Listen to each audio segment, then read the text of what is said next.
Bonjour. Bonjour à tout le monde. Je suis vraiment ravie de vous voir ici ce soir pour le lancement de ce collectif. Donc voilà, ça s'appelle, comme vous le savez sûrement déjà, le partage de l'intime, histoire, esthétique, politique et cinéma. On est là pour collectivement parler de cet ouvrage qui s'est originé dans un colloque il y a déjà quelques années, mais qui a mûri et grandi et qui s'est nourri à d'autres sources.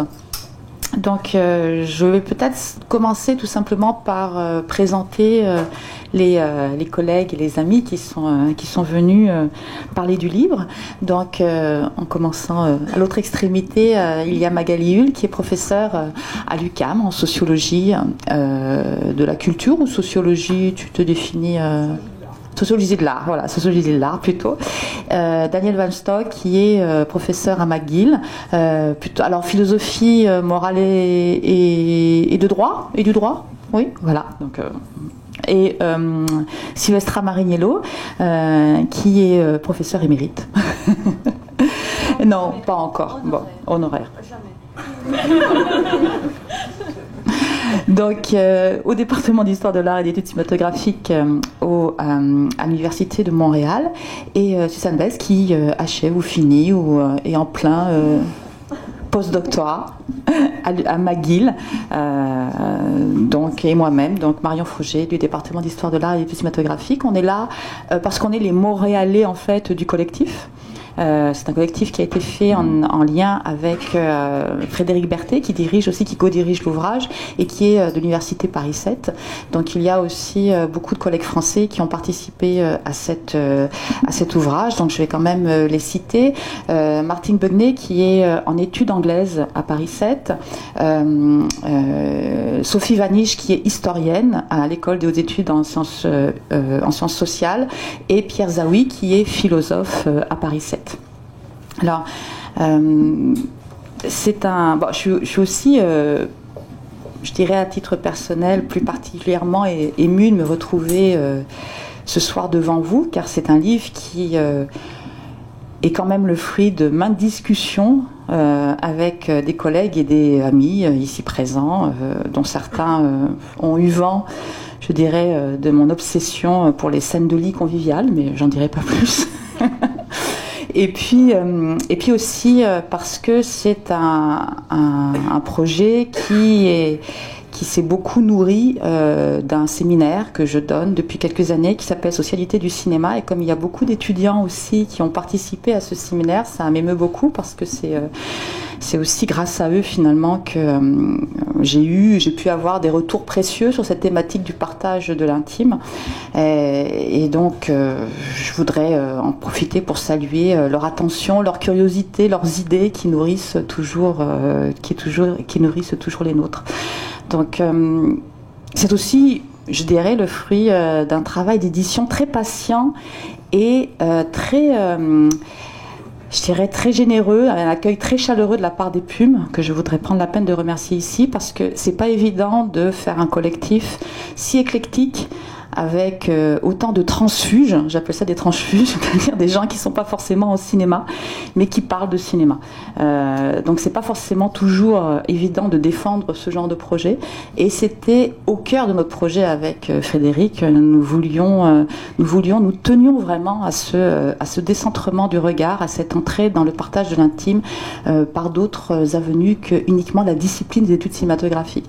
Donc c'est pour ça qu'aussi ce soir je suis particulièrement heureuse d'avoir des beaux représentants de cet état de transfuge des études. Et en fait, c'est aussi les Pumes qui ont permis cette belle jaquette, cette belle couverture que j'aime beaucoup. C'est une image tirée du dernier film de Jean Eustache qui s'appelle Les photos d'Alix, qui est un film très émouvant aussi sur le plan du partage de l'intime, et c'est le premier article de Frédéric Berthet porte sur ce film-là. J'aurai peut-être l'occasion d'en parler tout à l'heure. Et c'est aussi le souci qu'ont eu les Pumes aussi. Ils ont vraiment accueilli avec beaucoup de, beaucoup de reconnaissance pour l'importance du fait de mettre des images dans ce livre.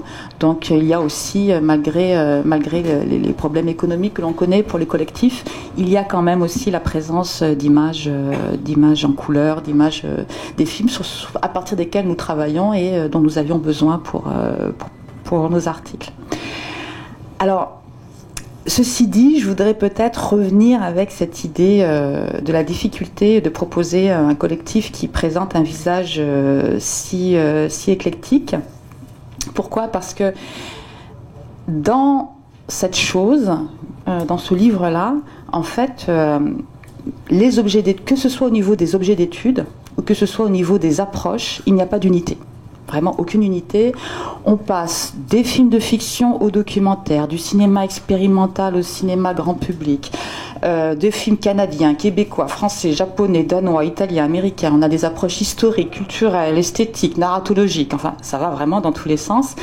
Il y a évidemment quand même le thème, le partage de l'intime. On est parti d'un paradoxe. Partager l'intime au cinéma, c'est un peu quelque chose d'impossible à la base, ou en tout cas une drôle d'idée, puisque c'est rendre public ce qui n'est pas censé l'être, et c'est mettre de la distance là où on devrait y avoir du contact. Donc c'est quand même à la base une question problématique, et c'est aussi la dimension publique, la dimension de médiation est aussi plus forte que dans le livre, où souvent quand on dit qu'on a une relation intime à un livre où le livre est le lieu peut-être d'expression de l'intime, ça suppose aussi une relation intime au livre et à la voix narrative. Au cinéma, ce sont des images souvent vues en public, donc on n'a pas aussi cette configuration privilégiée, donc forcément on doit en parler de manière différente que pour la littérature.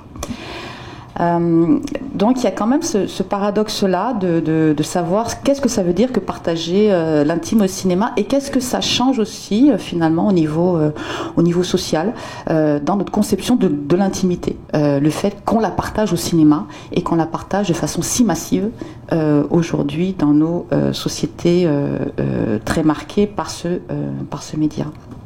Alors, l'éclectisme en question, en tout cas cette diversité dont je vous ai parlé au niveau des approches et des objets, ça n'a jamais été un argument pour valoriser un travail. On n'arrive pas en disant « Oh, c'est super divers, ça vaut la peine de l'éditer ». Donc, de ce point de vue-là, si on considère cette diversité, ou si on l'aurait proposé comme un argument, on nous aurait dit en fait, vous dites que c'est divers parce que vous avez échoué à proposer un panorama, voilà, de tout ce que le cinéma propose en matière de partage de l'intime, et vous avez même pas réussi à vous concentrer sur une seule question, donc c'est vraiment pas très intéressant. Alors, moi, je voudrais quand même dire qu'on avait quelque chose en tête, et c'est peut-être là-dessus que je voudrais finir mon intervention. Je crois que, et je parlerai vraiment que c'est que de ça maintenant, je crois que l'unité de ce livre vient d'une conviction que Frédéric et moi nous partagions, c'est-à-dire qu'il y avait quelque chose qui était très important dans nos métiers, c'était l'engagement de sa propre sensibilité de chercheur dans le travail que l'on accomplit. Alors quand je dis engagement de sa sensibilité de chercheur, on trouvait que c'était au cœur même c'était nécessaire à un travail sur l'intime, mais que c'était en général quelque chose qui n'était peut-être pas forcément thématisé. Je ne dis pas parler de son propre rapport à l'œuvre, pourquoi je m'intéresse à ça plutôt qu'à autre chose. Le motif de toute une vie de recherche. Je suis obsédée par telle ou telle chose, et c'est pour ça qu'on retrouve ce motif-là dans tous mes travaux, dans toutes mes recherches. C'est pas cette chose-là que j'ai en tête. C'est pas non plus le biais subjectif. Par exemple, je m'intéresse à ça en tant que femme, en tant qu'homme, en tant que ceci, en tant que cela. Donc c'est pas non plus cet aspect-là. C'est vraiment l'idée de plus ordinaire, de plus essentiel. C'est vraiment l'engagement de sa sensibilité qui va rendre son travail, par exemple le travail sur archives, extrêmement minutieux, extrêmement dévoué.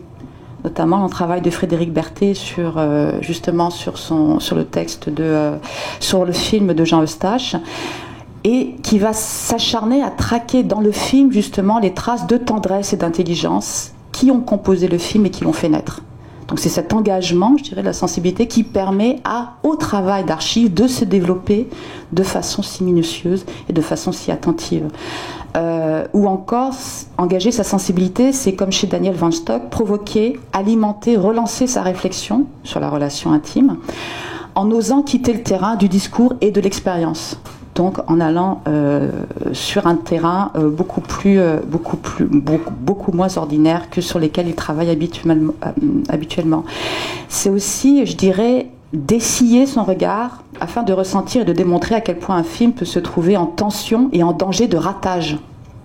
C'est-à-dire, par exemple, comme chez Martin Bugney, qui dit que montrer l'étreinte alors que tout se passe normalement dans le toucher des corps, c'est aller à la catastrophe quand on est un cinéaste, en quelque sorte. Donc elle essaie de savoir comment on peut le faire, et c'est en engageant sa sensibilité de chercheur qu'elle se donne finalement les moyens de trouver dans le cinéma les moyens du cinéma de le faire, de montrer cette étreinte. Donc c'est grâce aussi à cette sensibilité-là.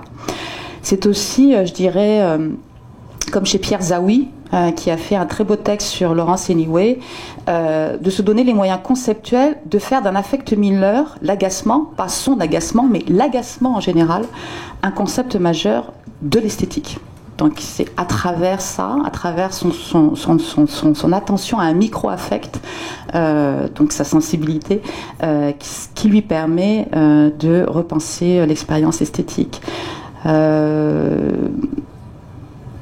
Alors que l'expérience esthétique, on a des fois tendance, si on est kantien, à le réduire à un sentiment du beau ou du sublime. Là, il y a vraiment cette question de sensibilité ou d'écoute qui est en jeu.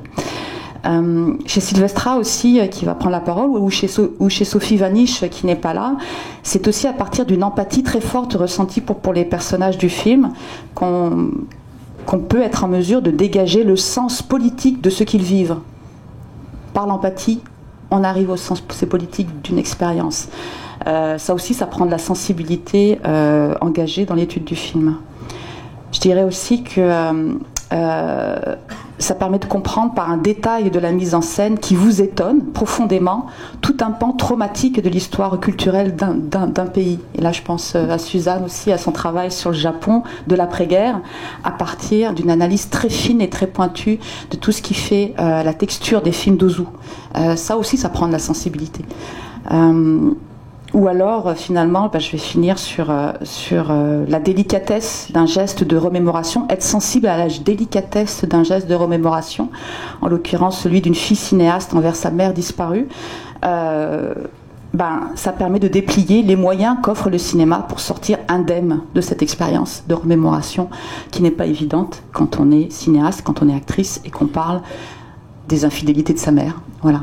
Donc il y a quelque chose aussi de très fort dans tout ce travail-là de recherche où la sensibilité, c'est pas finalement ce qui nous empêche de travailler, mais c'est ce qui rend peut-être ce qui permet d'atteindre la justesse d'une conceptualisation, la rigueur et la profondeur d'une analyse.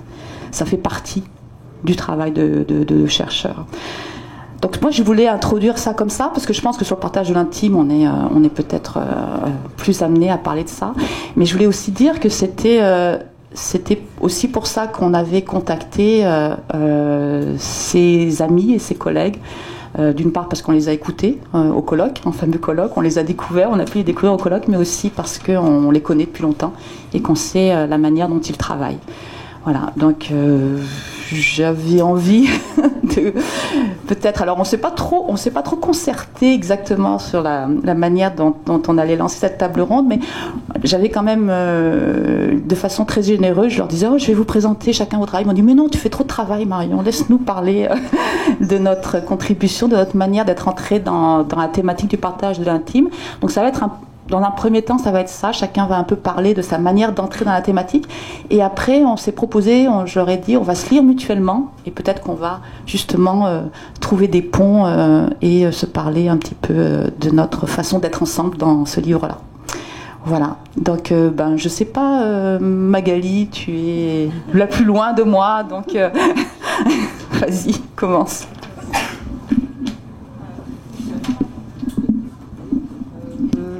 Il est éteint ? Ah, ça marche là, ça marche mieux. Donc merci beaucoup Marion, je suis très heureuse de commencer ce petit tour de table. C'est vrai que c'est un très beau colloque qu'on avait d'abord partagé à Paris en 2014, si je me rappelle bien.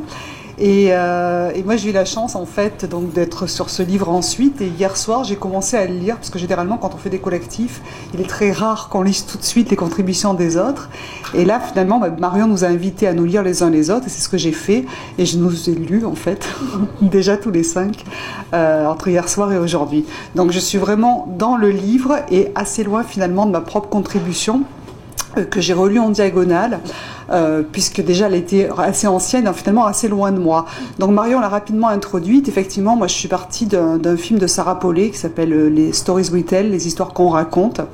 Et j'ai voulu travailler sur ce film-là. Donc ce film te raconte, pour aller assez rapidement, ça raconte en fait l'histoire de la mère de Sarah Polley, puisque Sarah Polley a perdu sa mère alors qu'elle avait seulement 11 ans en fait. Donc une mère qui est morte très jeune, avec une enfant très jeune, et elle essaie de reconstruire en fait l'histoire de sa mère à travers les histoires qu'on raconte sur elle.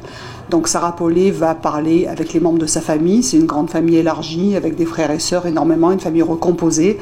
Elle va discuter avec les proches de sa famille, etc., etc. Et c'est à travers toutes ces bribes d'histoire qu'elle va reconstituer cette histoire-là. Donc si je m'arrête là, je me dis finalement c'est encore un mélo familial intéressant, passionnant, tout ce qu'on veut, mais ça, on pourrait s'arrêter là. Moi ce qui m'intéressait, c'est la façon dont Sarah Polley en fait va travailler sur la question intime à travers sa propre intimité, et comment à travers un dispositif cinématographique qu'elle va mettre en place, comment en fait elle va la restituer pour que celui qui est en face puisse faire cette expérience du partage de l'intime.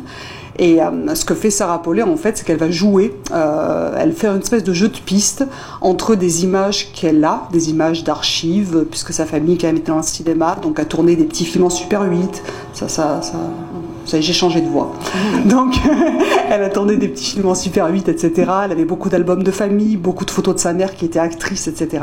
Donc, elle prend toutes ces choses-là, mais elle va reconstituer des scènes. C'est-à-dire qu'elle va faire rejouer à ses parents, en tout cas à ses deux pères, elle va leur faire rejouer des scènes de leur propre vie. Elle va solliciter des acteurs qui vont reconstituer eux-mêmes des scènes de sa famille aux différents âges de leur vie. Donc elle va vraiment travailler cette question de la reconstitution, et en faisant en quelque sorte une piste, un chemin vers une connaissance de l'intime, et vers une connaissance aussi de cette mère qui est disparue trop tôt. Donc je trouvais que la façon assez ludique et en même temps l'espèce de pari qu'elle prenait de le travailler de cette façon-là, je trouvais ça très intéressant. Et ce que je me suis dit en voyant ce film-là, en fait, c'est que la méthode qu'elle prenait, cette méthode du reenactment, en fait, reconstitution est une traduction qui est un peu faible parce qu'il n'y a pas le jeu qui est dedans, le fait de rejouer. Donc c'est vraiment cette idée de reenactment. Je trouvais que la façon dont elle le mettait en place, c'était peut-être aussi une méthode de saisie de l'intime, c'est-à-dire en acceptant que finalement, dans un récit de vie, la fiction, le fait, les balbutiements, les tâtonnements, tout ce qui se passe, les essais, les erreurs, les différentes interprétations font aussi partie de la façon dont on perçoit la sphère intime. Donc c'est comme ça que je suis rentrée dans ce livre-là. Puis pour le dire très vite, en lisant nos différentes contributions, ça m'a ramené aussi à ce qui m'avait intéressé dans la question de l'intime, ce que Marion m'avait invité à la base à ce colloque-là, en me disant effectivement à travers ces films dont on parle les uns les autres, ces films sur des intimités finalement, des intimités partagées, mais qui sont aussi des intimités qui au départ passent par une façon quand même individuelle, personnelle de vivre une relation, par exemple une relation amoureuse, une relation amicale, une relation de famille, etc., etc. Se jouer, comme le disait Annie Ernaux par exemple, se jouer quand même ce qui avait de l'ordre de l'existence collective, se jouer par exemple le rapport qu'on avait au corps, le rapport qu'on avait à la sexualité, le rapport qu'on a à l'éducation, à la famille, à la religion, au genre, etc., etc. Donc à travers ces différentes choses qui sont à la fois qu'on considère comme étant individuelles, se joue quelque chose qui est de l'ordre de l'existence partagée, de l'existence collective. Et c'est vrai qu'en vous lisant les uns les autres, ça m'a rappelé que ma principale motivation au départ, c'était justement de retrouver à travers tous ces films de l'intime, comment est-ce qu'on parle finalement d'autre chose que de l'intime, qu'on parle finalement du collectif. Donc en gros, c'est ce que je voulais dire. Merci beaucoup. Daniel, vas-y, écoute. Merci. D'abord, je voudrais remercier Marion de m'avoir associé à cette aventure. Je suis pas du tout un théoricien du cinéma. Je suis un consommateur vorace de cinéma. J'ai vu beaucoup de films et j'y réfléchis un peu, mais c'est la première fois que j'y réfléchis de manière un peu systématique et donc ça a été une très belle expérience, à la fois de participer au colloque et de participer au livre. Alors, je suis aussi un consommateur assez vorace de culture populaire de manière générale, et une des choses qui m'intéresse beaucoup, ce sont les artistes qui respectent les contraintes formelles qui sont celles de la forme artistique qu'ils pratiquent, mais qui luttent en quelque sorte contre les limites de cette contrainte formelle. Je m'intéresse à la chanson pop de 3 minutes. Qu'est-ce qui fait qu'un artiste peut, en moins de 3 minutes, rendre compte d'une émotion complexe, sans dépasser le 3 minutes. Évidemment, il y a des chansons qui font 20 minutes, mais elles m'intéressent moins jusqu'à un certain point, théoriquement. Comment se fait-il que les grandes chansons pop, en 3 minutes, peuvent nous faire découvrir un monde intérieur de manière intéressante. Et au cinéma, la contrainte formelle, il y en a plusieurs, mais la contrainte formelle qui m'intéresse, c'est celle du temps. Hein. Je ne sais plus quel producteur disait que le temps d'un film, c'est essentiellement la moyenne du contenu d'une vessie humaine. Hein. On ne pouvait pas faire de films qui mettent à l'épreuve trop la résistance physique de l'être humain. Donc le film, c'est 1h30, c'est 2 heures, 2h30. À partir de là, on commence à parler de films qui transgressent en quelque sorte une limite formelle qui est respectée par par beaucoup de producteurs. Alors j'ai commencé à penser, alors au colloque, je n'ai pas du tout parlé de Linklater, si je me souviens bien, j'avais parlé de Keshish, qui est quelqu'un qui, je crois, lutte aussi contre les contraintes formelles du cinéma, en faisant des scènes très longues. Hein, des scènes qui ne s'arrêtent pas là où on s'attendrait normalement à ce qu'elles s'arrêtent, que ce soit la fameuse scène entre les deux protagonistes principales dans La vie d'Adèle, ou les scènes de repas dans La graine et le mulet. Mais quand j'y ai repensé, je me suis dit qu'un autre de mes auteurs, de mes cinéastes préférés, Richard Linklater, était quelqu'un qui, je m'en étais pas rendu compte jusqu'à ce que je commence à y réfléchir, avait eu une sorte de propos assez systématique à travers son œuvre, jusque dans son dernier film que personne n'a vu. Hein, qui est un film, qui est une sorte de remake, pas de remake, de suite à un film des années 70 qu'il n'a pas fait, il n'était pas encore né, je crois, quand le film a été tourné, qui s'appelle The Last Detail, où il s'est dit, que sont devenus ces personnages 40 ans plus tard? Hein, on les a découverts jeunes. Alors pour ceux qui n'ont pas vu The Last Detail de Hal Ashby, vous savez ce que vous allez faire ce soir.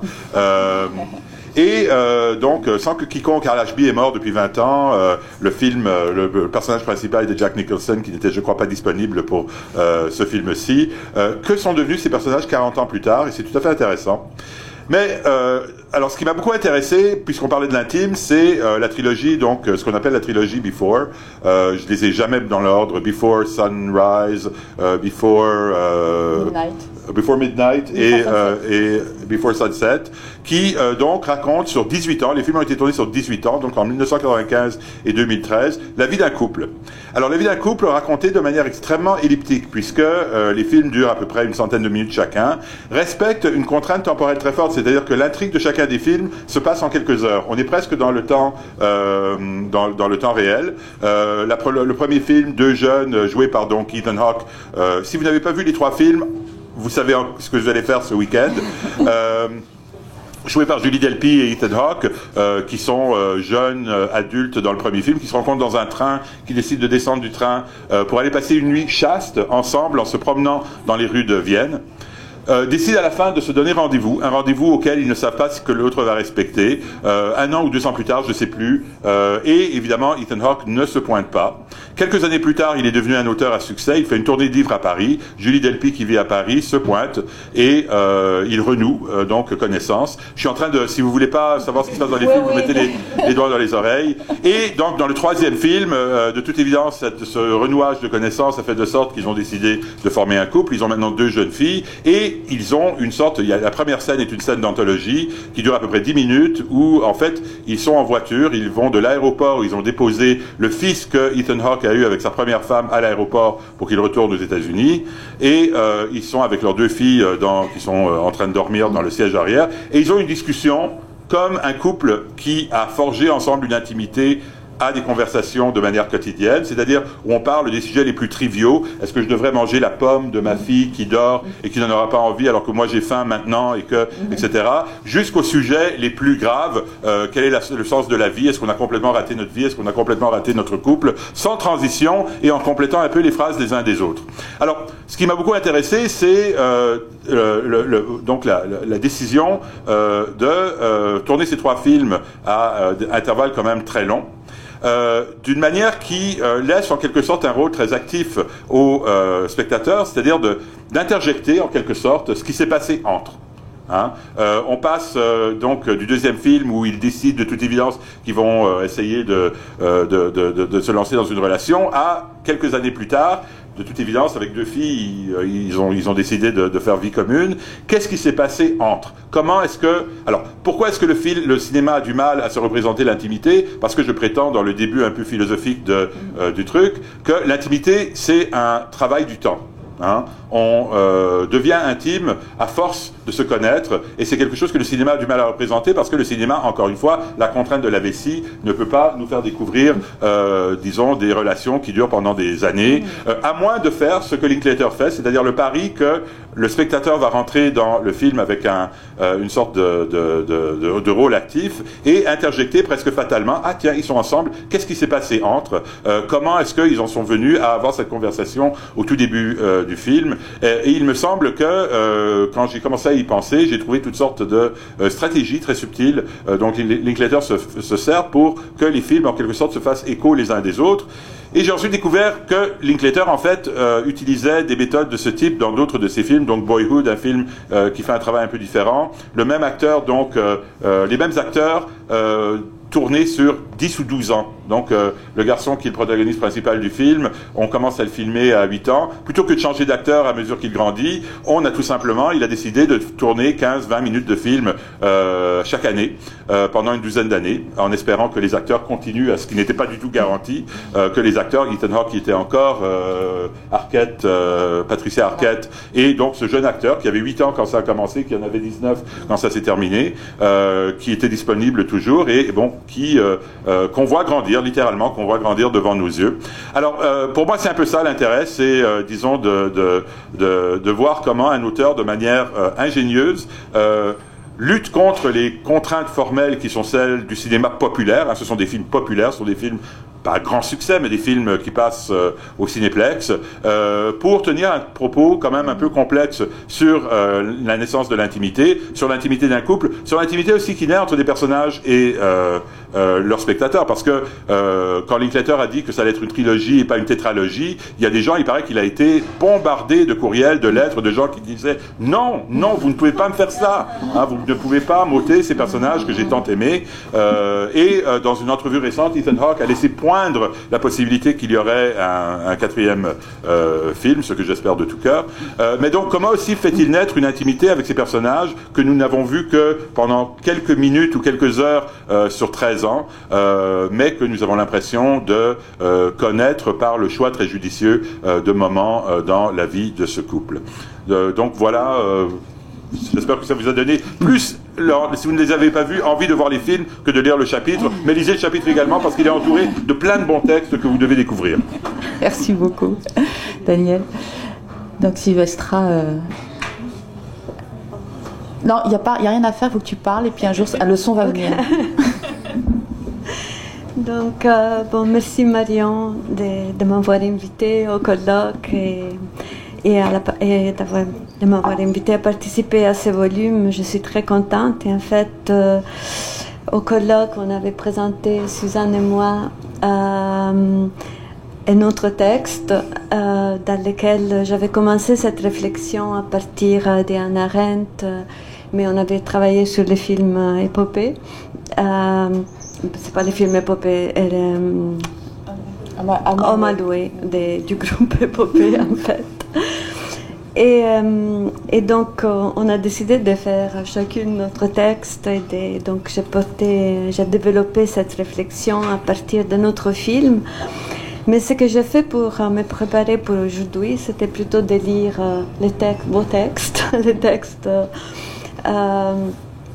des autres auteurs qui sont ici, et Et en fait, j'ai trouvé plein d'éléments, mais on en parlera dans la deuxième partie, plein d'éléments qui m'aidaient à mieux comprendre certaines choses que j'essayais de comprendre avec mon écriture.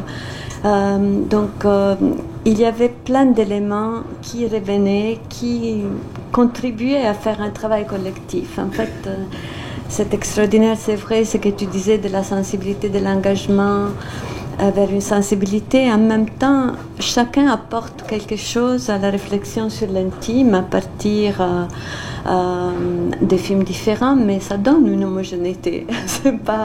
C'est vrai que nous sommes tous différents et qu'on travaille sur des œuvres très différentes, mais en même temps, il y a vraiment un collectif qui s'est formé en réfléchissant sur l'intime, qui aide vraiment à chaque texte, je dirais, à profiter du voisinage des autres. Donc mon texte porte sur, justement, d'un côté, ça s'appelle Du sens de l'intimité dans la police médiatique globale. C'est un peu ambitieux comme titre, mais police médiatique globale, en fait. Mais c'est une réflexion que j'ai amorcée, ça fait déjà pas mal de temps, fascinée par la philosophie de l'action d'Hannah Arendt dans Conditions de l'homme moderne et de la possibilité d'associer la philosophie de l'action d'Arendt à la philosophie du cinéma de Pasolini, qui parle du cinéma comme de la langue écrite de l'action. Et alors l'idée serait que le cinéma aurait la même possibilité que la vie a de nous révéler, de nous mettre devant l'équité des autres, l'authenticité, l'intime de l'autre. C'est-à-dire au cinéma, c'est pas tout le cinéma qui fait ça. Des fois, c'est un moment dans un film, ou des fois, c'est des films qui peuvent faire ça et d'autres qui prennent d'autres directions. Mais le travail du cinéma, qui est l'écriture de l'action, nous montre l'être humain en train d'agir et donc dans cette action de révéler sa partie cachée, sa partie qui lui échappe, justement non-réflexive, parce que Daniel parle de la non-réflexivité comme un des traits qui définissent l'intimité. Et donc, dans mon texte, il y a toute une partie des réflexions, des discussions de la philosophie de l'action d'Arendt, et j'ai pris comme cas pour développer cette réflexion un film des frères Taviani qui s'appelle César doit mourir, et qui est un film qui n'a pas été très apprécié en Italie, qui a été considéré comme un film pour les écoles, où ils ont eu du mal à trouver un producteur. Finalement, c'est Nanni Moretti qui l'a produit, et qui pour moi est l'un des films les plus beaux, les plus puissants qu'ils ont jamais réalisé. Et c'est un film qui, il filme en fait la mise en scène théâtrale du Jules César de Shakespeare dans la prison de Rebibbia en Italie. Alors, il y a un metteur en scène théâtral, Cavalli, qui va dans les prisons et qui travaille avec les détenus et qui, pour mettre en scène des classiques, Shakespeare, Dante aussi, je pense, ils ont fait des choses à partir de Dante, et il les fait jouer dans leur dialecte d'origine. Alors, dans les prisons, il y a seulement des gens du Sud, peut-être quelqu'un de Rome, mais les gens du Nord, d'habitude, ne vont pas en prison. Donc, les dialectes sont les Siciliens, les Napolitains, les Calabrais, les Romains. Et c'est très, très puissant de voir comment, qu'est-ce que Shakespeare devient en dialecte napolitain, par exemple. Mais le film est un film qui a une dimension intermédiaire très forte. Il y a le théâtre, il y a le cinéma, il y a les textes de Shakespeare, il y a la langue qui bien sûr est un autre médium, les dialectes. Et donc c'est un film qui est capable de tirer de cette intermédialité une force extraordinaire. C'est un film très cinématographique, ce n'est pas du tout du théâtre filmé. Et donc les détenus en jouant revivent des choses de leur vie parce qu'en jouant en dialecte, ils sont plus connectés avec leur expérience vécue et ils transposent Shakespeare dans leur expérience vécue. Donc il y a une transformation de Shakespeare, il y a une transformation des détenus à partir de Shakespeare. Le public est convoqué aussi à revivre Shakespeare à travers cette expérience des détenus. Il y a le présent qui est amené dans l'époque ancienne, donc l'histoire aussi est un mélange des présents, des passés, par exemple la corruption, la situation politique italienne contemporaine rassemble beaucoup à la situation à l'époque de César. Donc les détenus vivent ça et comprennent les réalités à partir de leurs jeux. Et donc ils se révèlent dans ces jeux, ils révèlent qui ils sont, au-delà du rôle. Et donc j'ai vraiment l'impression qu'ils font partie d'un collectif théâtral, d'un collectif cinématographique qui devient un collectif politique parce qu'ils sont libres dans ces moments du jeu. Et en fait, c'est très important qu'il n'y a pas de conflits, qu'il n'y a pas de problèmes, sinon ils retournent à leur cellule, à leur isolement. Et donc, moi, j'ai comparé un peu ce qui se passe dans ces films et dans cette pièce théâtrale jouée pour le cinéma aussi, à ce qu'Hannah Arendt définit la police, ce qui s'est passé dans la police grecque, où les gens empruntaient, scellaient l'agora publique pour apparaître aux autres et pour voir les autres. Donc, cet être ensemble où on apparaît aux autres, c'est l'être de l'action politique par excellence, une action qui n'est pas instrumentale. Donc c'est pour ça que je pense que ce film est important parce qu'il révèle justement cette dimension politique de l'intime qui n'est plus seulement les moments les plus privés, mais qui est un moment où on prend conscience de l'action non instrumentale et donc d'une autre possibilité du politique aussi. Là, je l'ai dit un peu rapidement, mais donc voilà, je pense que pour mon texte, c'est comme ça, et après je parlerai de ce que les autres m'ont apporté. Donc, Suzanne. Si. Ben oui. Non, c'est bon. Ben, moi aussi, je voudrais vraiment remercier Marion et Frédéric aussi, qui n'est pas là ce soir, mais ben, notamment pour ce qu'elles ont réussi à faire exister autour de ce dont tu parlais tantôt sur une tentative de percevoir ou de constituer une communauté à partir de la sensibilité et non pas il y a une thématique, c'est sûr, mais un petit peu quand même en dehors des procédures académiques les plus, disons, habituelles qui passent donc, soit par des modalités soit de spécialisation ou qui peuvent être des questions plus thématiques. Il y a quelque chose qui passe légèrement à côté de ça et que je trouve qui est vraiment une des forces du travail qu'elles ont réussi à faire et qui, j'imagine, a dû demander un travail assez colossal. Donc, merci beaucoup. Donc, moi, j'ai travaillé sur un des films d'Ozu, le cinéaste japonais bien connu, qui s'appelle Bonjour, qui est un film qu'il a fait en 1959, un film en couleur, qui se présente de manière assez superficielle, qui se présente à première vue comme une comédie enfantine, et qui en fait est un de ces films, je trouve, les plus... un film extraordinairement riche qui n'arrête pas de donner, quasiment. C'est comme si c'était un citron impossible à finir de presser.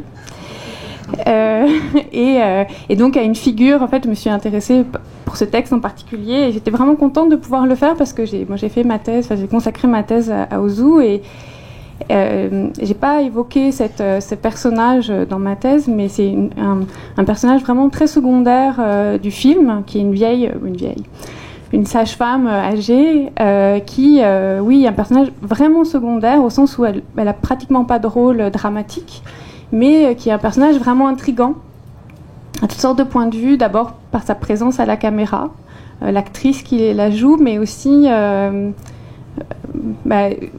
c'est ça, et j'étais vraiment contente de pouvoir un peu creuser, de pouvoir m'interroger de manière assez précise sur le rôle qu'elle jouait dans le film.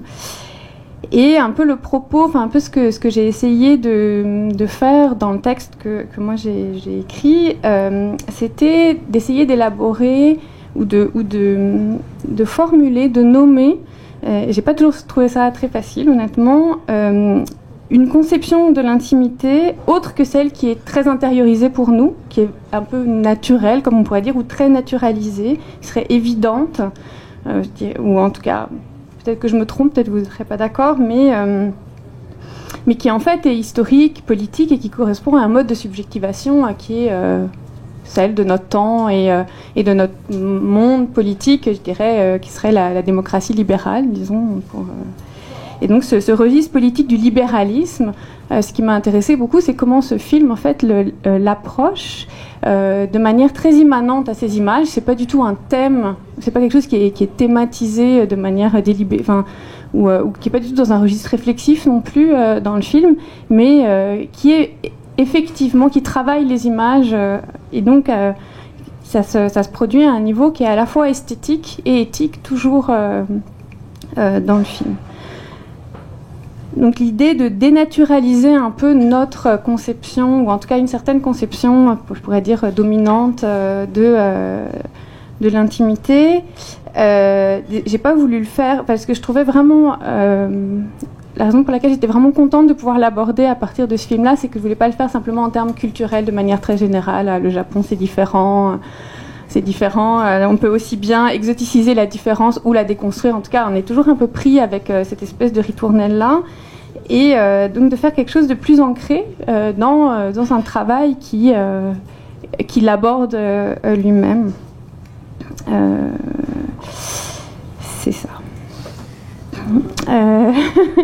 Donc c'est ça. Donc j'ai essayé avec les mots, d'essayer de rendre compte un peu comment est-ce que le film s'y prend pour proposer cette élaboration qui est sensible. C'est-à-dire, c'est pas un traité théorique, c'est même pas quelque chose qui serait de l'ordre du documentaire, qui prendrait pour thème cette question-là, qui serait, mettons, une transformation majeure, en effet, du Japon, de la conception de la personne, de la conception de l'action, qu'a connu le Japon au sortir de la Deuxième Guerre mondiale, et qui est en effet présent dans le film, qui est ourlé directement à la dimension satirique du film, qui traite donc de l'américanisation du Japon dans l'immédiate après-guerre, parce que le Japon a été donc occupé par l'armée américaine entre 1945 et 1952 après la défaite.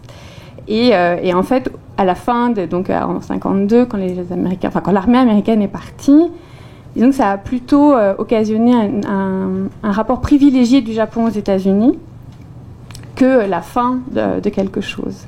Et donc le film qui date de 1959 est un peu aussi, comme quelque part, prend acte et élabore, s'interroge, donne à sentir certaines dimensions de ces ces 15 ans à peu près dans l'intimité, on pourrait dire, de l'Amérique. Donc c'est ça. Et je trouvais qu'en effet, cet intérêt pour la question de l'intimité, la manière dont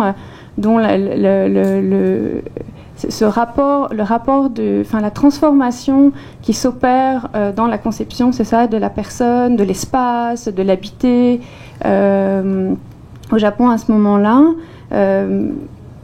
permettait d'aborder le film et de rendre compte de deux choses, qui étaient donc d'une part ce personnage de la vieille sage-femme, qui en plus est très peu traité, par exemple dans les commentaires sur les films d'Ozu. Déjà c'est un film qui est pas le cœur, disons, des études qui sont consacrées à Ozu, mais ce personnage-là, mais aussi c'est ça, d'aborder dans un même geste donc toutes ces questions-là qu'est-ce que ça veut dire qu'est-ce que ça veut dire que notre conception de l'intimité se transforme? Comment est-ce que ça a lieu? Qu'est-ce que ça génère? Qu'est-ce que ça génère esthétiquement? Comment est-ce qu'on peut en rendre compte? C'est quelque chose d'assez subtil et le film évidemment le rend de manière assez subtile. Et donc disons que la figure à partir de laquelle j'ai travaillé pour essayer de voir comment le film fonctionnait, c'est la figure de la privacy, qui serait la conception, on pourrait dire, libérale, et qui serait portée, mettons, par l'activisme américain, enfin l'activisme démocratisant américain au moment de l'occupation. Et la privacy qui serait les modalités de régulation d'un accès à soi conçu comme une intériorité privée, séparé de l'extérieur qui serait considéré comme partagé et public. Et donc c'est un peu cette figure-là comme une image d'un contrôle possible d'un sujet, d'un contrôle possible par un sujet, des modalités de l'accès à son intériorité, qui est une intériorité privatisé. Donc quelque chose qui se comprend aussi dans cette dualité public-privé qui est la dialectique de base, sur laquelle repose cette idée d'une régulation de l'accès du passage de l'un à l'autre. Et par exemple concrètement, c'est une des dimensions qui est présente de manière indirecte dans le film. Concrètement, par exemple, ça a pu s'exprimer dans le développement, de manière privilégiée, dans le développement des banlieues résidentielles. Dans l'après Deuxième Guerre mondiale, en Amérique du Nord, mais ça fait déjà plus longtemps, mais au Japon aussi. Et en effet, dans le film, dans Bonjour, toute cette question-là est traitée à partir de la vie d'un tout petit quartier, qui est quelques rues, c'est même une sorte de lotissement un peu, et c'est traité à partir d'une intensification de la promiscuité, d'une intrusivité des gens les uns et les autres. C'est comme si quasiment il n'y avait pas de discontinuité entre les différents lieux de vie. Et donc l'idée, c'est de savoir, la manière dont j'ai essayé un peu de l'aborder, c'est de savoir est-ce que à partir de cette espèce d'intensification par la mise en scène, qui est parfaitement délibérée, de l'intrusivité ou de la promiscuité dans cet endroit, est-ce que la privacy va être appelée à la rescousse? Est-ce que ça va être ça qui va soulager cette espèce de vie collective absolument intenable? Et c'est à partir de cette question-là que j'ai trouvé le personnage de la vieille sage-femme un peu sorcière très intéressant, parce que c'est elle qui fait complètement glisser la question vers une idée très différente. Et je pense que c'est pas seulement mon esprit malade qui l'a conçu comme ça, c'est que sa fille compare à un moment dans le film sa mère à un système d'alarme infaillible. Et donc c'est à partir de cette idée, c'est comment est-ce qu'elle s'y prend, qu'est-ce qui fait qu'en fait il y a quelque chose qui se configure autour de ce personnage. La question du rapport intérieur-extérieur, etc., se configure d'une manière qui est complètement différente. Ça s'effrange, ça se défait, c'est plus opérant au fond. Son rôle par rapport à ça, cette infaillibilité de son rôle de système d'alarme ne vient pas de la défense, mais du fait qu'elle en désactive cette espèce de fonctionnement duel. Et peut-être juste pour finir, ça je l'explique un peu dans mon texte, mais peut-être juste pour finir, ce que j'ai trouvé aussi très intéressant, c'est qu'en fait, le fait que c'est un personnage très marginal dans le film, enfin un personnage très très secondaire, devient assez intéressant aussi, c'est qu'en fait, elle est même, comment dire, elle est même en bordure du film, c'est qu'elle est ailleurs dans le film, elle s'extrait du récit, de la narration principale du film, comme ce qui pourrait en rendre compte de manière exhaustive, donner du sens, rendre l'idée d'une...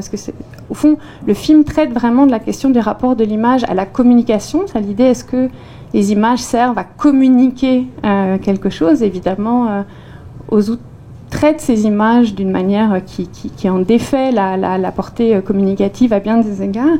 Et donc elle-même, elle est une sorte d'élément qui s'extrait, qui sort de la constitution d'une narration bien huilée, qui serait autonome et exhaustive.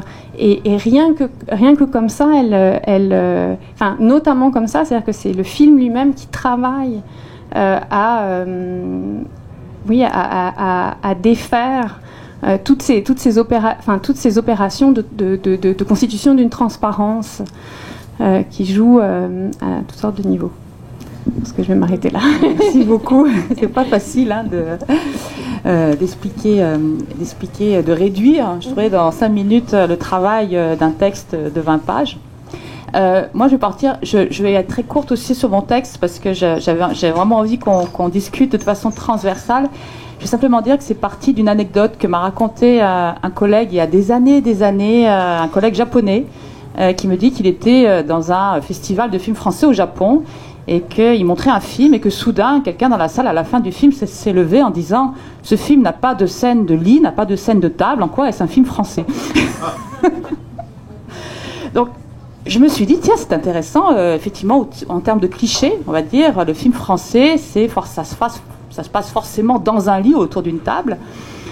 Et je me suis dit, mais ça, c'est un cliché très extérieur, en fait. Ça raconte ce qu'un étranger attend de voir d'un film français. Mais un Français, quand il voit une scène de lit ou quand il voit une scène de table, est-ce que c'est un cliché qu'il a à faire ou est-ce que c'est quelque chose d'intime qui fait partie de son identité? Et pourquoi cette scène-là ferait partie de son identité ou pourquoi il se reconnaîtrait intimement dans un cliché pour un autre? C'est quoi la différence en fait entre la perception d'un cliché et la perception d'une intimité avec le film ou avec la scène? Alors je suis revenue à ces fameuses scènes de lit, ça m'intéressait plus que les scènes de table en fait. Le tome 2, peut-être, je vais peut-être faire la scène de table. Mais, et puis je suis revenue aussi à une scène paradoxale. Je me dis, bon, la scène de lit, dans tous les cinémas, il y en a forcément une. C'est la scène sexuelle ou c'est la scène des ébats. Et bien, justement, est-ce que dans les cinémas français, il n'y a pas des scènes de lit sans sexe? C'est-à-dire des scènes où les gens parlent, comme à table, en fait. Voilà. Ils parlent à table, mais au lieu de parler à table, ils parlent dans un lit. Ah, oui, ça c'est peut-être déjà plus intéressant. Ça me rapproche plus de cette fameuse identité intime du cinéma français. Alors j'ai regardé, j'ai fait une collection, et puis j'ai commencé à regarder, et puis mais il y a beaucoup de choses qui se jouent à la fin des années, justement autour de la nouvelle vague. Pourquoi autour de la nouvelle? Pourquoi les choses se passent dans un lit autour de la nouvelle vague, et pourquoi on ne fait rarement l'amour dans ce lit, dans les films de la nouvelle vague, alors qu'on parle beaucoup d'amour et qu'on parle beaucoup d'autres choses. Donc voilà, donc je me suis intéressée à ça, et ça m'a permis aussi peut-être de repenser un petit peu la fonction du cinéma, c'est-à-dire peut-être qu'effectivement, finalement, il y a quelque chose de paradoxal à vouloir créer une intimité avec un spectateur, à vouloir créer quelque chose d'intime avec des étrangers, et peut-être que le cinéma participe à quelque chose d'encore plus fort, c'est-à-dire de créer un sentiment d'intimité à un niveau, je dirais sociologique, où il n'y en a pas. C'est-à-dire au niveau national, au niveau d'un public, au niveau... Donc il y a quelque chose là, d'une véritable puissance du cinéma peut-être, à faire croire au fait qu'on appartient, que c'est intime d'être français, que c'est quelque chose qui relève de notre identité. Alors que finalement l'intime, si on regarde bien l'étymologie, c'est quelque chose qu'on ne connaît pas, qu'on ne dit pas, qu'on ne peut pas nommer. C'est ce qui n'est pas nommable, ce qui n'est pas dit, ce qui n'est pas disciple de moi, ce que personne ne peut aller chercher. et que j'aurais même de la peine à partager du coup, parce que même moi, je n'y ai pas accès. Donc, tout ce travail-là, paradoxal, comment ça se passe avec le cinéma ? Et donc je suis partie, vous voyez, d'une scène banale de lit pour arriver à cette réflexion sur le rôle du cinéma, la puissance du cinéma.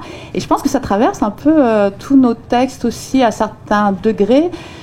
Quand je vous ai lu, moi, je me disais, tiens, qu'est-ce qu'on attend du cinéma en fait ? On attend beaucoup de choses du cinéma. On attend peut-être justement de pouvoir parler de ce qu'on ne nomme pas, parler de ce qu'on peut pas parler, de ce dont on ne peut pas parler de ce qu'on partage sans vraiment savoir ce qu'on partage, et qu'il y a là une confiance, c'est vrai, une vraie confiance dans le cinéma, de pouvoir nous le faire vivre, et de pouvoir nous y faire nous y donner accès, et que le travail du chercheur est très difficile parce que on doit quand même mettre en mots tout ça.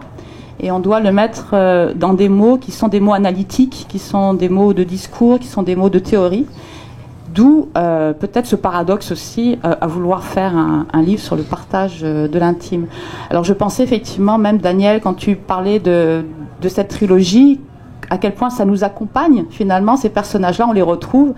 Et le simple fait de savoir qu'eux-mêmes ont grandi avec ce projet de film dans leur vie, quand ils avaient 20 ans, ils l'ont fait. Quand ils avaient 30, ils l'ont fait. Quand ils avaient 40, et peut-être quand ils en auront 60, ils vont le faire aussi. Le simple idée que leur intimité est partie, ce film ou ce projet de film ou l'encore fait partie de leur intimité, fait partie de leur vie, je pense que ça nous émeut assez pour qu'on ait confiance dans cette démarche paradoxale qui est peut-être qu'on peut effectivement décrire en termes de je défie les contraintes du cinéma, mais qui est quand même quelque chose de profondément touchant aussi en tant que spectateur. Mais je pense qu'on attend tous quelque chose du cinéma en fait de ce point de vue. Je ne sais pas si vous voulez réagir à ça. Même Magali aussi sur la question d'aller, comment on s'en sort en fait quand on raconte l'histoire de sa mère et qu'on est une personnage public et que on doit le faire au cinéma devant des milliers de spectateurs. Donc, qu'est-ce qu'on attend du cinéma finalement par rapport à cette question de l'intime qui est un peu inabordable ? Je ne sais pas ce que Sarah Paulet attendait du cinéma, mais au départ du film, je l'ai accompagné en fait avec l'ONF dans les Maisons de la Culture de Montréal. Puis je me suis retrouvée donc à parler à la fin du film avec les gens qui étaient là. Et donc j'ai pu avoir cette espèce d'échange. Et une anecdote, la première fois que je l'ai présenté donc, dans une des maisons de la culture, il y a une personne qui est venue me voir à la fin, un homme qui avait, je sais pas, une 60aine d'années peut-être, je pouvais pas, avec sa femme. Et ils m'ont crié dessus tous les deux en me disant, ces choses-là, ça se passe en famille. Et donc j'étais un peu perturbée, etc. Après c'est très bien placé dans les maisons de la culture, mais je pense que les gens on attend énormément de ces personnages de fiction qui finalement partagent nos vies, avec lesquels on fait confiance, avec lesquels on entame une conversation. Par exemple à la trilogie, moi je l'ai vue, et je pense qu'on a en même temps aussi on a confiance, et en même temps on a une certaine je sais pas comment dire, une telle proximité qu'on leur pardonne beaucoup de choses. Je pense que si le prochain est pas bon de film, on les aimera quand même parce qu'il sera bon. Je sais, moi aussi il sera bon, j'en suis sûre. Mais on les aime tellement qu'on leur pardonnera même s'ils sont pas bons, même si c'est pas bon. Donc je pense qu'il y a cette espèce de confiance, cette espèce aussi de générosité qu'on a par rapport aux personnages de cinéma. C'est drôle, j'ai pas de réponse, mais pendant que j'écrivais le texte, j'étais aussi en train de vivre avec deux autres grande saga, cette fois-ci romanesque, les livres de Ferrante et les livres de Dausgaard. Donc les quatre, enfin c'était à ce moment-là les quatre premiers volumes qui étaient sortis en anglais. Le 5e vient de paraître et je suis en plein dedans maintenant. 1200 pages. Je sais pas quand je vais en ressortir. Et je me suis rendu compte que mon rapport au personnage des trois films auxquels je réfléchissais pour ce texte était très différent quand même de mon rapport au personnage des romans. Comme si le roman créait une certaine distance, qui faisait de sorte que, en retrouvant Dausgaard 3 ans après la sortie du dernier, là, j'étais très content de le retrouver,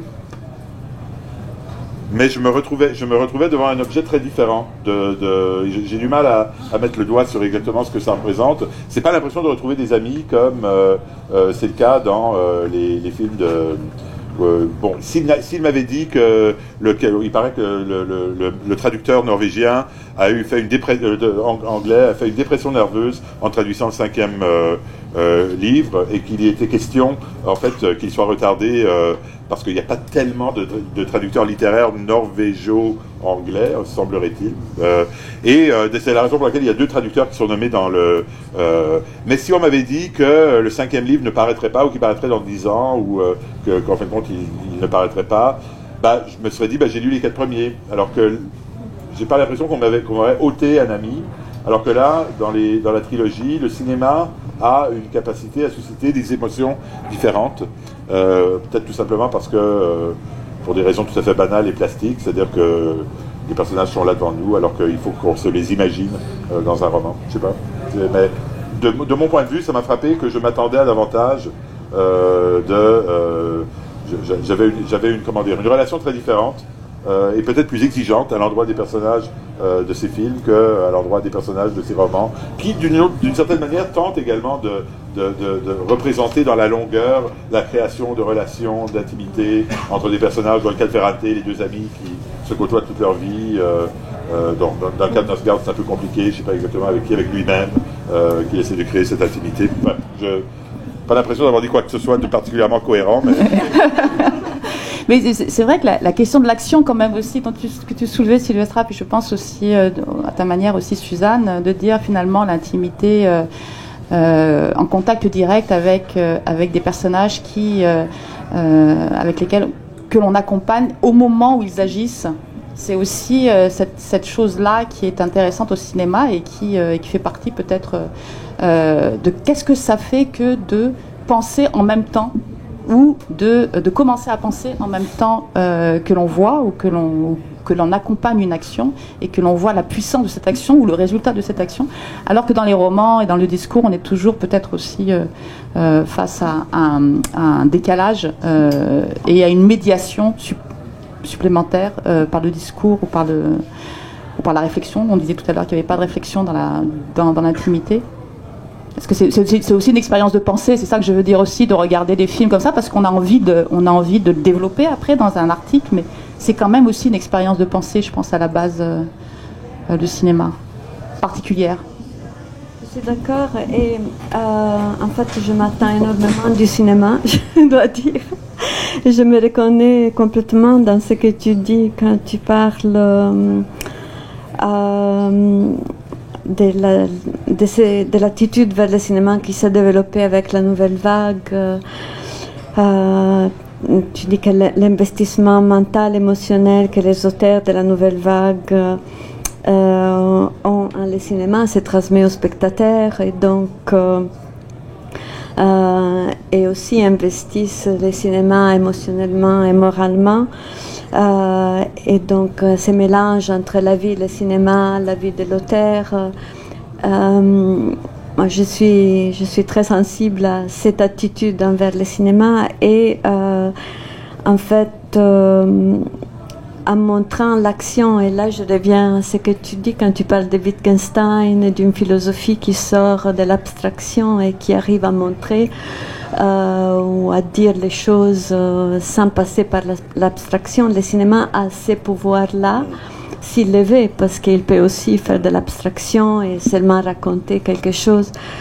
Mais il a la possibilité de montrer l'action dans sa nature irréversible et infinie, comme processus infini qu'on ne peut pas contrôler. Donc, quand on prend conscience de ça, on est éveillé à notre responsabilité aussi.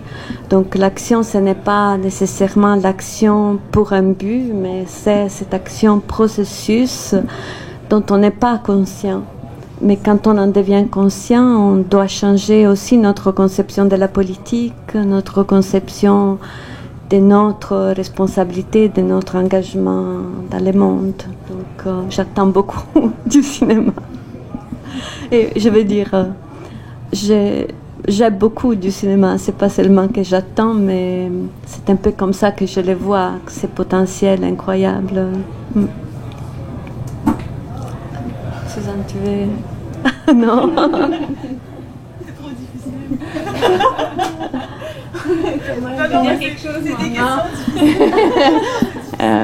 Pour répondre à Michel, je suis capable de dire quelque chose. C'est pas trop difficile. Ouais. Non, moi je pense que j'ai moins d'attentes que Sylvestra vis-à-vis du cinéma. Ça nous a toujours un peu, comment dire, tiraillés. C'est vrai. Mais je pense qu'en fait, une des choses, moi, qui m'a vraiment intéressée dans l'étude du cinéma, c'est certains films, assez peu, qui ont cette capacité, en fait, plus qu'à nous mettre en contact avec une action qui a lieu, plutôt ils nous mettent en connexion avec notre capacité. Et ils mettent en commun, il y a un des moments où ce qui est mis en commun, c'est plus une capacité, la puissance de faire certaines choses que une action qui a effectivement lieu et qui est déployée devant nous, etc. Donc je pense que cette mise en commun, c'est ça qui nous donne de l'énergie, enfin qui est si exceptionnel, je dirais, dans ce que ça peut, dans la puissance que le cinéma peut avoir de mouvoir ailleurs, enfin de manière complètement différente de l'émotion provoquée. On montre quelque chose de triste, alors on est triste, etc. Il y a vraiment une dimension motrice du cinéma qui vient de ce partage-là, plus de la capacité que de l'effectivité, disons, de l'action. Peut-être que je vais en profiter du fait que j'ai la parole pour poser une question à Sylvestra. Peux-tu? Non, mais parce qu'en effet, quand je lisais, en tout cas après avoir lu, j'ai repensé, que tu l'as mentionné tantôt, qu'on avait fait, que le texte que tu as écrit, disons, développe et précise cette présentation qu'on avait faite ensemble lors du colloque. Et je me faisais vraiment la réflexion que c'était une manière de tenter de partager quelque chose d'extrêmement intime qui est la pensée. C'est vraiment pas évident. Et donc c'est ça. À l'époque, j'étais doctorante sous la supervision de Sylvestra. Et donc je me disais, c'était vraiment une tentative de voir cette intimité, l'intimité de la pensée, mais comme une pratique de supervision. C'est ça, et je me demandais à quelle, et une pratique de supervision qui est pleine de risques. Je trouve qui suppose la possibilité d'une rencontre telle qu'on peut en être transformé. Et donc je me demandais un peu si ce travail, enfin cette tentative ou cette pratique de ta direction, est-ce que tu l'as été liée pour toi à la conception un peu de l'action, tout ça que tu as développé dans le texte? C'est un super thème, c'est l'intimité de la pensée. L'intimité de la pensée, oui. Bon,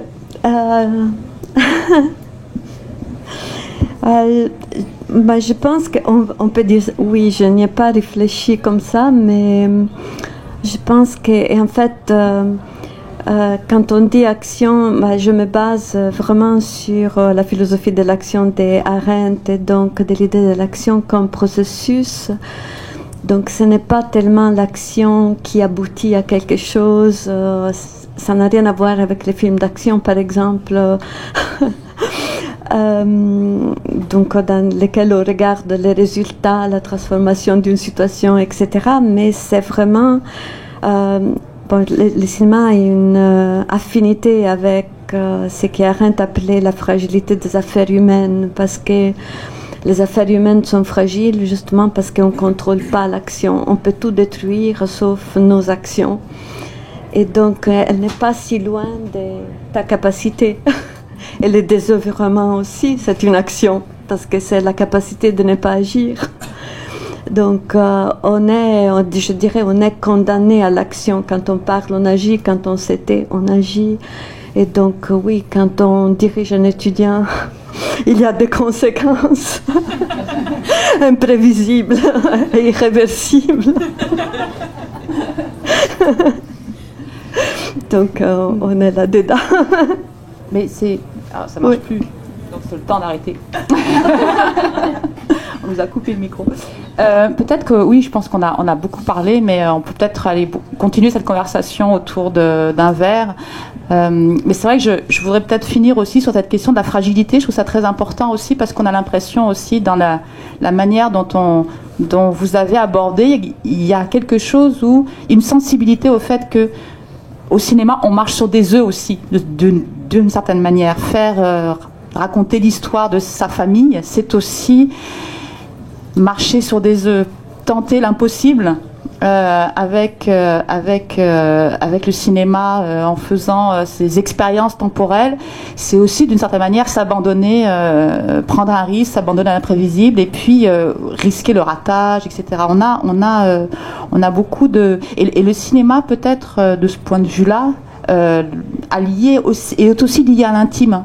Parce que l'intime, c'est aussi, je dirais, un moment de bascule à chaque fois. Qu'est-ce qui va même quand on le partage, on ne sait jamais ce que ça va devenir. On ne sait jamais si c'est assuré. On est toujours dans l'idée que rien n'est acquis, que tout peut se prolonger, tout peut s'arrêter. L'intimité, c'est vraiment le contraire de l'institution, on va dire. C'est le contraire de la pérennité. Et c'est pourtant quelque chose sur lequel on compte beaucoup aussi, paradoxalement. C'est aussi une fondation, mais une fondation qui se dérobe à chaque fois. Donc le cinéma a peut-être aussi à faire avec ça. Donc quand on essaye d'analyser un film, peut-être quand on est chercheur, on analyse aussi ce rapport-là intime que l'on a au film. Cette manière de chercher à comprendre ces moments-là qu'on a avec cette pensée qui se déroule, avec malgré le fait qu'on l'analyse, on est dans ce danger-là permanent du film, à rater sa cible aussi. Mais bon. Ce que j'allais dire, c'est comme je suis un peu celui qui vient de l'extérieur, au premier cycle, j'ai pris des cours d'histoire du cinéma et passionné du cinéma, j'ai décidé de ne pas, quand j'ai dû choisir ça m'a pris 4 ans et demi pour faire un bac de 3 ans parce que j'étais tellement indécis j'ai dû faire 140 crédits pour en avoir 90 qui compteraient comme parce que j'étais indécis sur ce que j'allais faire. Et je trouvais que, alors que j'adorais mes cours de cinéma, les travaux que j'écrivais dans mes cours de cinéma étaient ceux que j'aimais le moins. Parce que j'avais l'impression que je vivais un moment de ravissement devant un film. Faire de la philo, disons, être explicite en philo, c'est ce qu'il faut faire. Hein? Être clair, dire les choses clairement. Là, il n'y a pas 2 distinctions, il y en a 4, et je vais vous les montrer. Alors que dans mes travaux de cinéma, j'avais toujours l'impression que se rendre explicite gâchait tout le charme. J'avais des bonnes notes, mes profs me disaient bon travail, mais moi j'avais l'impression d'avoir complètement gâché mon propre plaisir, avoir trahi le réalisateur, les auteurs des films.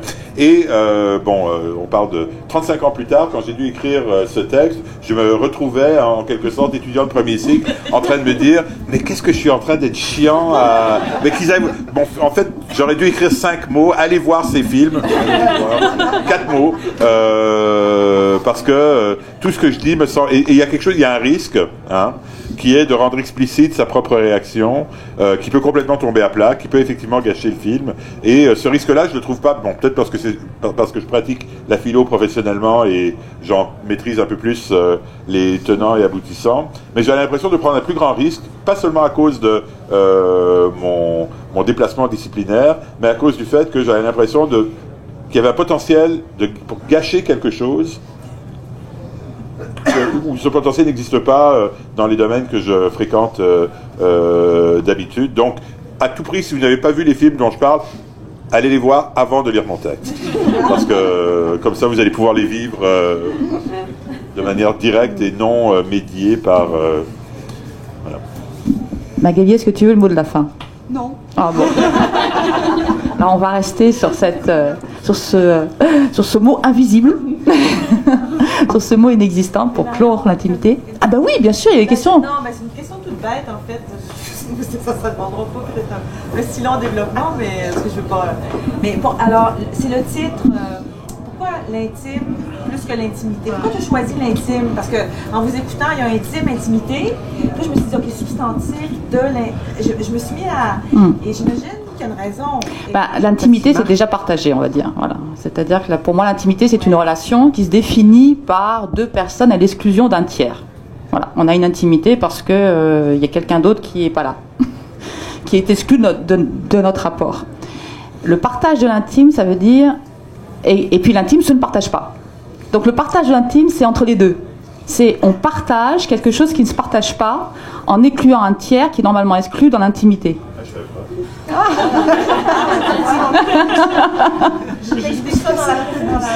Non, j'explique pas ça dans la traduction. Je vais le faire un jour, promis. Je savais pas que l'intime, c'est l'idée de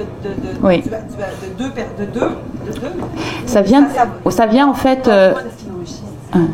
En fait, c'est pas moi qui l'invente, hein, évidemment. Ça vient de Simmel, de Georges Simmel, qui a écrit études de sociologie, qui a voulu faire de la sociologie à partir du nombre. Il a dit c'est quoi que faire une société quand on n'est qu'un seul, quand on est deux, quand on est trois, quand on est 10, quand on est 10 000. Et donc il a voulu décrire la socialité à partir de cette question au départ du nombre, mais il s'est très vite rendu compte qu'il y avait beaucoup de différences entre une relation intime, donc qui est à 2 normalement, ou à 3 éventuellement, mais pas plus 10, pour lui, on est déjà dans quelque chose d'un peu moins intime, etc.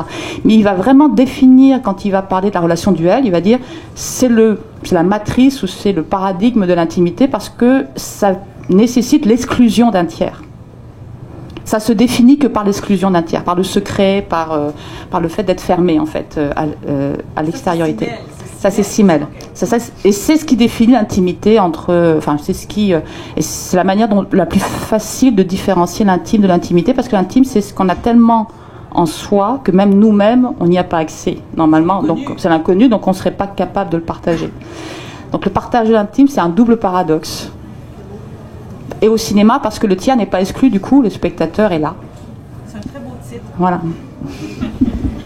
Je peux dire un mot, parce que ça me fait simplement rebondir. Dans le texte de Daniel, le début du texte, il parle justement de ce problème du concept, en fait, de l'intime. Et j'aime beaucoup l'idée, en fait, que moi, je suis une grande zimmélienne devant l'éternel, j'adore Zimmel, je partage complètement la conception de Marion, mais ce que met en évidence Daniel, en fait, c'est que c'est un concept, en fait, qui n'existe pas parce qu'il n'est pas stable. Les philosophes n'ont pas assez réfléchi sur la question, ils ont réfléchi sur l'amour, ils ont réfléchi sur la morale, etc. Mais là, ils peuvent même pas se mettre en désaccord sur le concept lui-même. Donc j'adore cette définition-là parce que je trouve que c'est ça qui nous échappe, en fait. L'intime nous échappe et la définition du concept nous échappe aussi. Donc, Est-ce qu'il y a d'autres questions? Parce que c'est vrai que j'ai vraiment fermé, j'avais trop soif, mais...